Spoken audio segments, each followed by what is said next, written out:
In the mists of a time long forgotten, when gods and monsters walked the earth, lived a young man named Kale. He wasn't a king, nor a demigod. He was a hunter, a survivor, one of the first of our kind, his world carved from stone and shaped by fire. His days were a relentless cycle of tracking game, gathering roots, and staying one step ahead of the predators that roamed the wildlands. But Kale's heart held a secret, a yearning for something more than mere survival. He'd heard whispers Tullies carried on the wind, of a creature so terrible her gaze could turn living flesh to stone. Her name was Medusa, while others spoke her name with fear. Kale heard a different story in their hushed tones. He heard of a curse, of a woman wronged by the gods, of a solitude so profound it echoed through the valleys. The elders warned him away, painting pictures of a monster with snakes for hair and a heart as cold as the statues that littered her domain.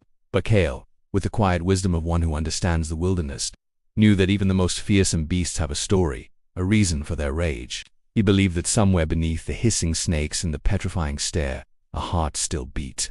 Driven by a strange mix of courage and compassion, Kale decided he would find her. This was not a quest for glory or a hero's foolish boast.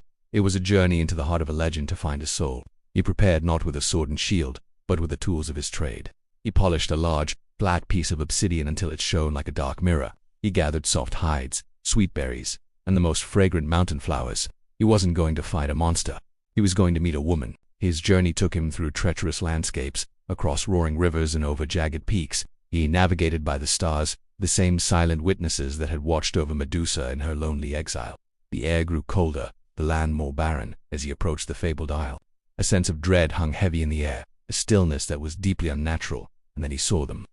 Stone figures, frozen in eternal moments of terror. Warriors, merchants, animals all, turned to granite, their silent screams absorbed by the desolate ground.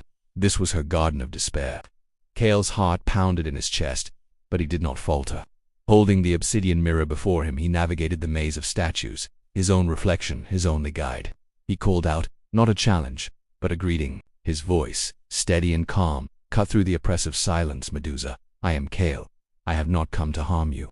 I have come to listen. From the shadows of a dark cave, a sound emerged.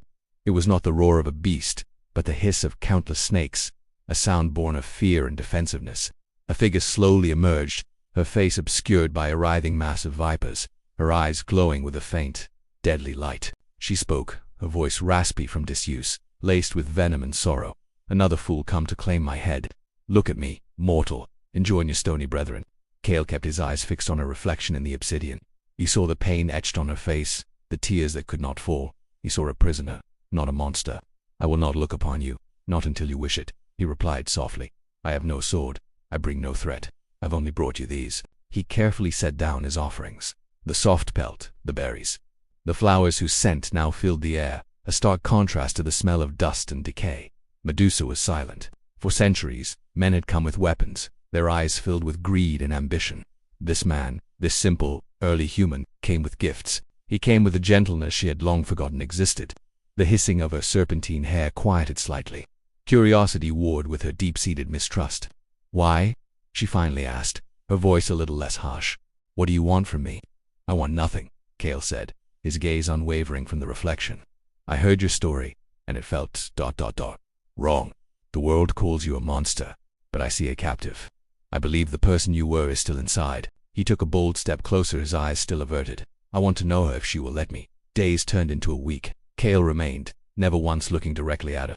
He spoke to her through the mirror, telling her of his world, of the sun on the plains, the thrill of the hunt, the warmth of a fire. He described the colors of the sunset, the taste of fresh water, the feeling of grass beneath his feet. He brought her a world she had been denied. In return, she began to speak. She told him of her life before the curse, of her days as a priestess, of the beauty she once saw in the world. Her voice lost its rasp, regaining a hint of its former melody. The snakes on her head grew calm, sensing the change in their host. One evening, as the last light of day faded, Medusa stood before him. Her snakes were still, her posture less guarded. Kale, she said, her voice soft and clear. You have shown me more kindness than I have known in an eternity. You see me not as a prize or a beast, but as ... me. She took a deep breath. I am tired of hiding. I am tired of this curse defining me. I want to see the sunset you speak of with my own eyes. Kale's heart swelled. The curse, he began. It is in your gaze. How can you? The curse is powered by fear and anger, she interrupted, a newfound strength in her voice. Yours and mine. For the first time, I feel neither. I only feel ... hope. Perhaps that is enough. Slowly, cautiously, she reached out a hand. Look at me, Kale. Truly look. He hesitated for only a moment. Then, lowering the obsidian shield, he lifted his gaze, and he met her eyes. They glowed, not with deadly power, but with a profound ancient sadness, and a glimmer of something new. He did not turn to stone. The air crackled with a strange energy, and the light in her eyes flickered, then softened, fading into the beautiful, human eyes they once were. The snakes on her head recoiled, transforming back into lustrous locks of hair that cascaded over her shoulders. The curse, broken not by a hero's sword, but by a human's compassion, was finally lifted. Kale stepped forward and gently took her hand. It was not cold like stone, but warm with life. In the desolate garden of statues, surrounded by the victims of a bygone era, two souls found each other. He, the hunter who sought connection, and she, the monster who craved to be seen. Together they walked away from the island of sorrows, not as a hero and his prize, but as two people ready to face a new dawn. And Kale, the man who risked everything for a monster, had not only saved a life, but won a love that would become a legend whispered for all time. Thank you for watching. If you enjoyed this journey into the past, please like this video, subscribe to our channel for more stories, and hit the notification bell so you never miss an update. See you next time.